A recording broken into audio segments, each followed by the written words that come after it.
Well, I think to identify one's weaknesses, it takes two parts to an equation. One, it takes some self-awareness, and two, it takes perspective of the others. So talking about self-awareness first, one of the most powerful ways to identify weaknesses or gaps in one's ability or awareness or competency or strength is to go right to the heart of what you're afraid of. Because it's our fears that really are those source points for our perceived weaknesses. And so, for example, if you're wanting to know what your weaknesses are in the realm of communication and you find that, wow, I'm really fearful of public speaking, well, right there is pointing to, well, you know what? There's probably opportunities for growth and so opportunities for strengthening my ability to show up more strongly. It's not that we're saying that we are weak by not wanting to go and speak in front of others, but there's an opportunity for growth. And so to find those areas of opportunity, we have to see where we're afraid. And if we can see and honor those honestly,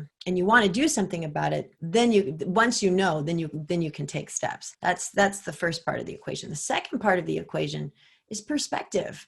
Ask those around you that know you. Ask those that you trust. Say, hey, if I were to take my life, to a 10 out of 10, 0 to 10, if I'm here at 8 and I wanted to take it to a 10, what is that gap about for me? Asking your friends, because they'll probably be quick to say exactly what you would need in order to close that gap.